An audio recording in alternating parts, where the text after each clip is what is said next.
Hello and welcome to yet another transformational lesson. Today's lesson will be a deep reflection at a subject we are not usually taught too well about: regrets, discontent points in our life, and about death itself. If we need to learn how to live our best life, we need to be comfortable with regrets and dying. Let's look at the learning objectives for today.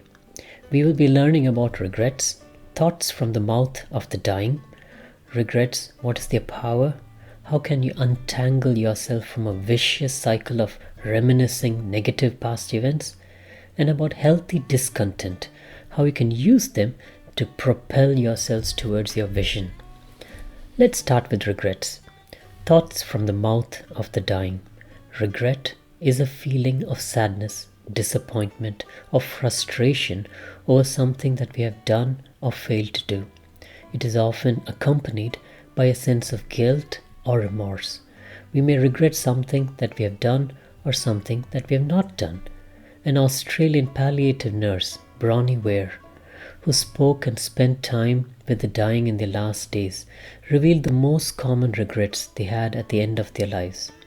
Many times, people regret the things they didn't do rather than the things they did do.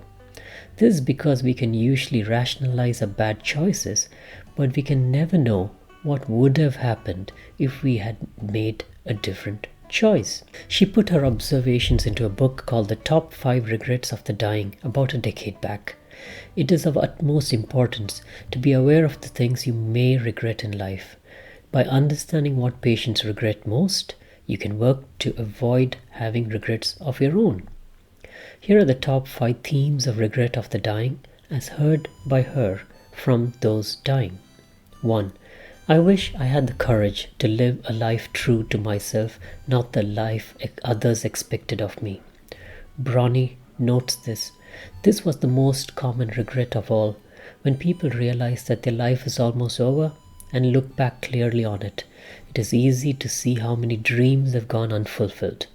Most people had not honored even half of their dreams and had to die knowing that it was due to the choices they had made or not made. Health brings a freedom very few realize until they no longer have it. 2. I wish I hadn't worked so hard. Bronnie writes about this. This came from every male patient that I nursed. They missed their children's youth and their partner's companionship.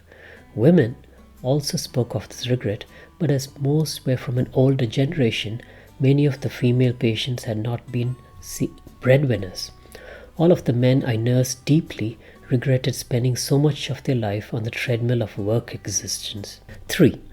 I wish I had the courage to express my feelings. Bronnie observed this and says, many people suppress their feelings in order to keep peace with others. As a result, they settled for a mediocre existence and never became who they were truly capable of becoming. Many developed illnesses relating to the bitterness and resentment that they carried as a result. 4. I wish I had stayed in touch with my friends. Bronnie noted this. Often they would not fully realize the full benefits of old friends until their dying weeks, and it was not always possible to track them down. Many had become so caught up in their own lives that they had golden friendships slip by over the years. There were many deep regrets about not giving friendships the time and effort that they deserved. Everyone misses their friends when they are dying. 5. I wish that I had let myself be happier. Bronnie observed, this is a surprisingly common one. Many did not realize until the end that happiness is a choice. They had stayed stuck in old patterns and habits. The so-called comfort of familiarity overflowed into their emotions as well as their physical lives. Fear of change had them pretending to others and to themselves that they were content when deep within they longed to laugh properly and have silliness in their life again. Secondly, let's talk about regrets. What is their power? How can you untangle yourself from a vicious cycle of reminiscing negative past events? Regret is a normal and common emotion. It can be a helpful emotion if it leads us to learn from our mistakes. However, If we keep dwelling on our regrets, it can have a hugely negative impact on our lives. It can lead to crippling feelings of sadness, guilt, and frustration. It can also affect our relationships, our work, our overall mental health and well-being. There are two main types of regret: regretted actions and regretted inaction. Regretted actions are things we have done that we wish we could undo. Regretted inaction is when we think about something which we later wish we had done. Looking at the regrets of the dying we just discussed, there are 5 themes which jump at us. Not honoring our own dreams and vision. The tragedy here is that all the people interviewed had several dreams and visions. Majority of them hadn't invested in their own visions and passions. Not even to 50% of what they wanted to do did they end up doing. It's important to notice here, the regret wasn't that they attempted to carry out a dream they had, but it had failed miserably. It was that they didn't even try. Make a commitment today that you will invest in your dreams and visions, for it is them that will give you the hope to push forward in the future. Working too hard for career. The regret here is an over-investment of their time and energy in their day, job, and career progression. What this required was sacrifices, and tragically the choice they had to make to move up the ladder of corporate success was time they could never get back with their loved ones in their own family. Make a commitment today that you will invest time with your loved ones and will not allow yourself to be robbed of your most precious possession. Suppressing their feelings. This could include people tolerating verbal abuse, belittlement, and discouragement from others to keep living their unfulfilling life. These people allowed people to keep them subdued and away from reaching out towards their dreams, and this had potential to result in several psychosocial dysfunctions, such as anxiety disorders and depression. Here is a great big lesson for us. The appearance of peace in relationships, whether it be with family, friends, or at work, is not worth the pain of experiencing a mediocre life. Make a commitment today that you will be upfront with your real thoughts and not allow anyone to dampen your spirits. That you will never hand over that power to any other human. Losing genuine friends. Real friends have that incredible power to keep us invigorated towards our journey to our unique vision. They can also be those who correct us from messing up our lives and guide us gently onto paths which will keep us productive and fulfilled. Make a commitment today that you will take time to maintain the valuable friendships that you've developed, or perhaps rekindle those you have ignored for several years. Not choosing happiness as a choice. Once you're near the end, there's no time for bullshit. But what if you decided there is no time for unworthy things or regrets far in advance of the end? What if you vow to live the most abundant life the way you want right now? What if you make a commitment today to choose happiness as a willful and conscious decision you will take every day with respect for your own self?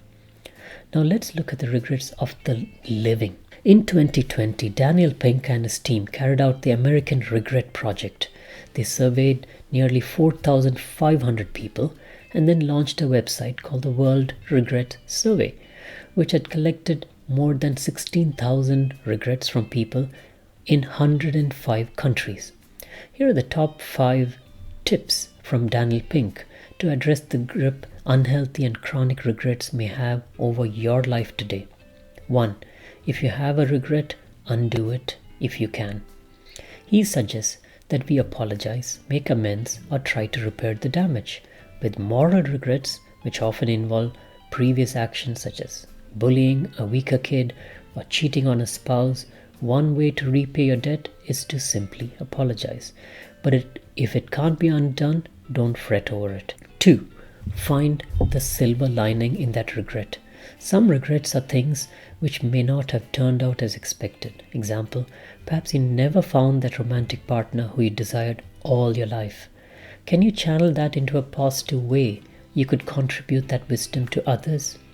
An alternative is not to repair our previous actions, but to reorganize the way we think about them. Ask yourself, how could the decision I now regret have turned out worse? What is the one silver lining in this regret? How would I complete the following sentence? At least. And then you fill in the blanks. Disclose the regret to others is point 3. The initial step in dealing with all forms of regret is to disclose the regret. By divulging the regret, we reduce some of its burden, which can clear a path for making sense of it by the conversation that arises with a trusted friend. 4. Self-compassion for those we cannot undo. There are some regrets that we simply may not be able to do anything about in reality. Example, not having a child may seem a lifelong regret for many. Ask yourself whether you're treating yourself the way you treat a friend if they disclosed a regret which was haunting them. If not, why? Self-compassion and being gentle with ourselves may help us to empower our inner beings, accept reality of the regret as being in the past, take ownership, and move forwards. 5. Self-distancing. Imagine that your best friend is dealing with the exact same regret that you are dealing with right now. What would you advise them to do next? Now you go and follow your own advice. Finally, let's talk about healthy discontent and how you can use it to propel yourself towards your vision. The dictionary meaning of the term discontent is a feeling of wanting a better and improved situation, whereas the dictionary definition of contentment is a feeling of quiet happiness and satisfaction. While it is of utmost importance for us to be at quiet satisfaction and peace, there is scope and an actual need for discomfort to reside with us permanently too.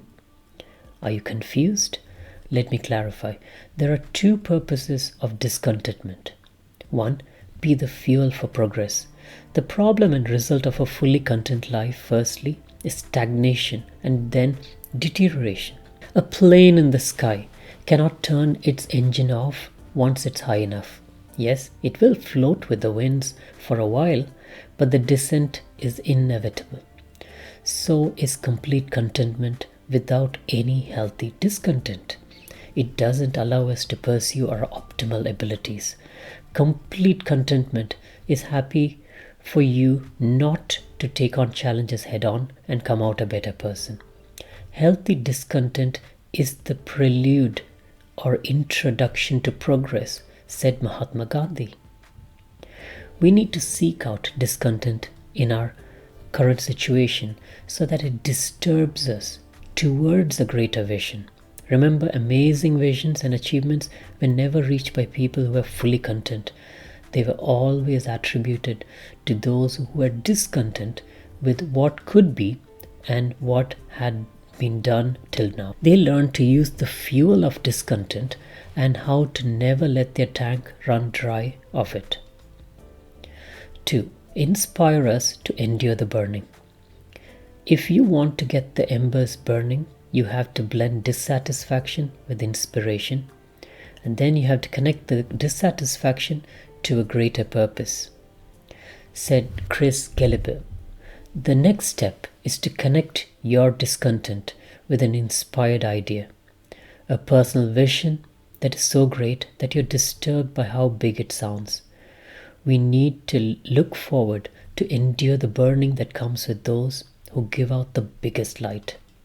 There is a quote by Viktor Frankl which says, "What is to give light must endure burning."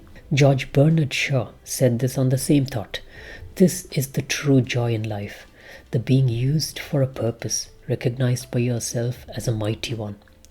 I am of the opinion that my life belongs to the whole community, and as long as I live it to my privilege to do it as whatever I can, I want to be thoroughly used up when I die. For the harder I work, the more I live.